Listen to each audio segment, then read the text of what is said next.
Bismillahirrahmanirrahim. Assalamualaikum warahmatullahi wabarakatuh. Sobat-sobat ngabarin kabar terkabar. Semoga selalu dalam keadaan sehat walafiat. Setelah diberikan rezeki yang halal, berkah, lancar, dan juga banyak. Kali ini gua akan memberikan sebuah tayangan video dari Denny Darko ya.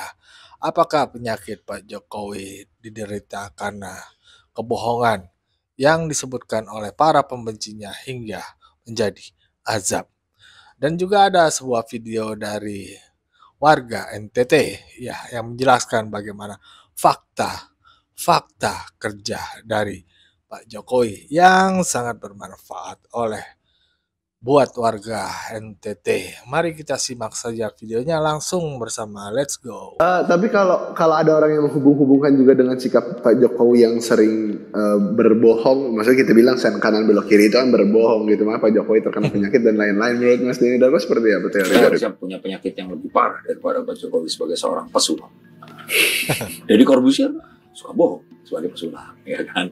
Demian Aditya, Denny Darko semua pesulap, ya. Maksudnya nggak ada seperti itu. Kalau menurut saya sih ini semua kembali ke yaitu tadi persepsi orang-orang mau melabelkan itu sebagai apa. Kalau dikatakan suka bohong dan sebagainya, saya kira banyak orang yang juga akhirnya berpolitik terus kemudian memiliki satu karir politik yang selesai karena tudingan ini dan itu. Saya kira ini nggak jadi satu hal yang bisa untuk kita bahas. Ya begitulah tadi kata Pak Denny Darko ya. Kalau hanya karena kebohongan, mungkin banyak ada yang lebih kena azab lebih berat ya. Disebutkan bahwasannya salah satunya misalkan pesulap, yaitu Denny Darko sendiri, Deddy Corbuzier, dan bahkan Demian, bahkan politisi-politisi juga yang lain. Berarti penyakitnya bisa lebih berat dari Pak Jokowi. Nah, tapi ini ada fakta dari warga NTT ya. Let's go, kita dengarkan saja. Play. Mana nih? Artinya setiap tahun ini pasti ada perubahan ini ya. Betul sekali. Perubahan setiap tahun, entah jalan kah atau listrik kah atau air kah di sana gitu ya. Gimana? Mungkin pertama-tama saya ucapkan terima kasih banyak buat Pak Joko Widodo karena kita tahu bersama Indonesia sudah merdeka sekian lama, bahkan sebelum Pak Jokowi ada beberapa presiden yang sudah menjadi pimpinan, menjadi kepala negara di negeri ini, 69 tahun kurang lebih. Terus kita di sana khususnya kampung saya yang tempat saya lahir, Kecamatan Kobalima Timur di Kabupaten Malaka yang kebetulan baru mekar, terus ditambah dengan keadaan geografis daerahnya, di daerah perbatasan, perbatasan pula dengan Timor Leste, tidak tersentuh sama sekali, bukan berarti dilupakan, bahkan boleh dikatakan sangat tertinggal salah satunya di Indonesia. Sampai pada satu ketika Pak Jokowi hadir sebagai pemimpin seluruh anak bangsa, dalam artian yang abang opening tadi bilang desentralisasi. Nah betul-betul hadir dalam diri seorang Jokowi yang dengan hati yang tulus datang ke NTT untuk membangun dengan hati juga. Maka bagi kami mungkin mayoritas rakyat NTT bahkan Indonesia Timur menganggap Pak Jokowi merupakan satu malaikat yang dikirim oleh Tuhan kepada kami di NTT. Wih, merinding nih, malaikat ya, teman-teman Pak Jokowi. Malaikat penolong yang dikirim Tuhan kepada orang NTT dikarenakan sekian lama negara ini merdeka, namun tidak pernah ada satu pemimpin pun yang mau hadir di tengah kesulitan masyarakat, khususnya di Kabupaten Malaka, dulunya Kabupaten Belu, bahkan sekitar daerah-daerah perbatasan yang ada di sana. Kekurangan air, jalan raya yang rusak, listrik tidak ada, terus ditambah lagi jaringan internet yang tidak ada sama sekali, pembangunan infrastruktur yang sangat minim, pergantian presiden setiap 5 tahun sekali, bahkan Pak Harto mimpin 32 tahun, Bung Karno, sampai Pak SBY, untuk pembangunan di daerah kami sangat-sangat tertinggal. Maka dari itu, mungkin saya hadir di sini mewakili masyarakat mayoritas NTT yang betul-betul mencintai Pak Jokowi, mengucapkan terima kasih karena telah hadir dan membangun sekian banyak infrastruktur serta membuat daerah kami begitu majunya maju pesat dari jalan raya, listrik maupun jaringan internet. Artinya perubahan itu nampak ya, tampak di permukaan dan masyarakat merasakan dampaknya sampai sekarang. Betul sekali. Aksesibilitas mulai dari jalan, transportasi yang dulu mungkin boleh diceritakan ya bagaimana kehidupan sebelumnya itu mengenai situasi di kampung ya, ini apalagi di daerah perbatasan ya pasti punya keunikan, terus ada hal-hal yang dialami begitu, mungkin ada ketakutan, terus keterbatasan info akses. Betul. Terus selain itu juga nggak ada listrik ya, tidak ada listrik. Sama sekali tidak ada. Terus ini jalan juga mungkin masih tanah gitu di daerah nanti saya ceritakan. Oke, dan lalu ada transisi setelahnya itu. Ini terima kasih pertanyaan yang sangat bagus ya menurut saya, karena kami lahir di daerah yang sangat terpencil, terutama orang NTT mayoritas mungkin lahir di pedalaman bahkan di pinggiran kota. Yang kita tahu bersama ibu kotanya ada di provinsi yaitu Kupang. Terlebih dari situ mungkin tiap ibu kota kabupaten yang kebagian itu. Dari kecil lahir kami tidak pernah melihat yang namanya listrik, tidak tahu yang namanya listrik, tidak tahu juga yang namanya kendaraan yang mewah dan lain sebagainya. Bahkan jalan raya pun kami tidak pernah melihat aspal, dikarenakan sekian tahun Indonesia merdeka yang saya sampaikan tadi, 69 tahun merdeka, tidak ada sepotong aspal pun yang masuk ke desa kami, khususnya Kecamatan Kobalima Timur yang saat ini berdiri. Datangnya Pak Jokowi ini membangun, betul-betul membangun jalan raya begitu dibaguskan, bensin yang tadinya susah, terus kemudian mulai gampang didapat oleh didapat dimanapun. Kemudian yang tadinya kita ke kota, misalkan kita ke kota, zaman saya waktu kecil, kalau misalkan kita mau ke kota, ibu kota kabupaten maksud saya, itu kita nunggu mobil harus jam 2 pagi Bang. Jam 2 pagi. Jam 2 pagi kita tunggu mobil untuk berangkat ke kota. Dan ketika misalkan telat bangun, mobil itu sudah lewat, maka hari ini kita batal ke kota. Batal ke kota dikarenakan ya kendaraan yang ada satu-satunya itu. Cuman satu-satunya itu pun musim panas.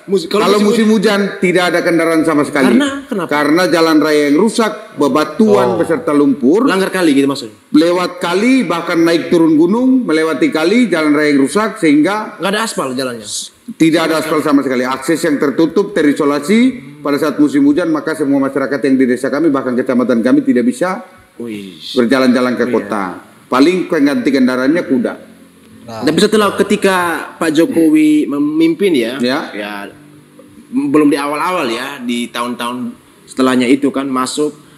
Apa saja yang Pak Jokowi lakukan di sana itu untuk pembangunan itu yang berdampak itu tuh? Apa saja yang paling pertama? Pertama ini mungkin pertama dari jalan raya dulu yang diperbaiki sama Pak Jokowi. Jalan raya. Jalan raya yang paling pertama dan utama jalan raya. Kurang lebih atau antar desa dan kota hampir kecamatan? Dari kota ke kan kita jalan raya lintas perbatasan ya. Salah satu kecamatan yang lintas perbatasan itu jalan raya dari ibu kota kabupaten ke lintas perbatasan dibangun.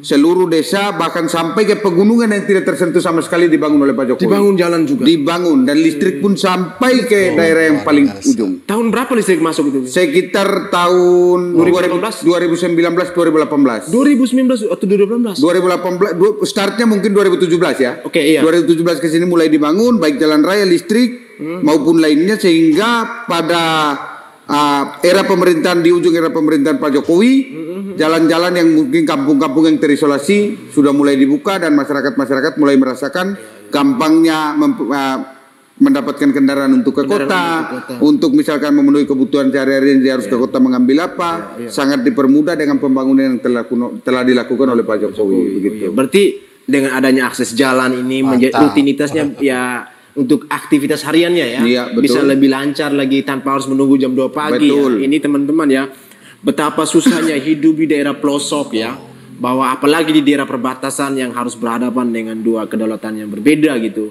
Sisi lain juga ini baru di NTT, baru di Pulau Timor, belum lagi di pelosok Flores, belum lagi di pelosok Papua, pelosok Ambon, Sabu, ataupun di daerah-daerah terpencil lain yang dikategorikan 3T.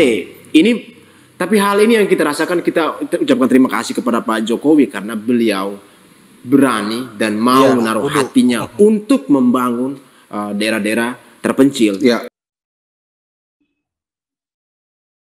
Ya begitulah tadi ya, saksi fakta dari warga NTT ya. Artinya di sini jelas kerjanya Pak Jokowi. Dan itu yang kami apresiasi ya, YouTuber Nusantara mengapresiasi apa yang telah dilakukan oleh Pak Jokowi selama 10 tahun ini memimpin Republik Indonesia yang sangat berkeringat dan berdarah. Berdarah hatian ini Pak Jokowi dikata-katain mulu, difitnah, dicuci maki. Sampai udahannya pun begitu pun dihajar terus kagak pernah berhenti. Ngajak Pak Jokowi aja, keluarganya, Bu Iriana, Mas Gibran, Kaisang, Bobi, Kahiyang, bahkan sampai Jen Etes. Ya begitulah ya namanya presiden kita ya. Kita kudu menghargai apresiasi apa yang dilakukan oleh presiden kita ya. Begitupun kalau kita melihat Pak Prabowo. Dan sudah seharusnya Pak Prabowo melanjutkan mempertahankan apa yang sudah baik. Kalau bisa dijadikan lebih baik lagi Pak Prabowo apa yang sudah dilakukan Pak Jokowi. Mereka-mereka yang nyinyir, antepin ya Pak Prabowo. Yang penting Prabowo fokus saja dah membangun Indonesia. Pak Prabowo dan Mas Gibran. Pasti masyarakat akan mendukung terus Pak Prabowo. Jika memang bekerja untuk masyarakat banyak. Terutama ya memang di pojok-pojok Indonesia Pak. Di pojok-pojok Indonesia masih banyak perlu perhatian dan pembangunan ya. Nah, bagaimana menurut sobat-sobat? Berikan pendapatnya di kolom komentar. Wassalamualaikum warahmatullahi wabarakatuh.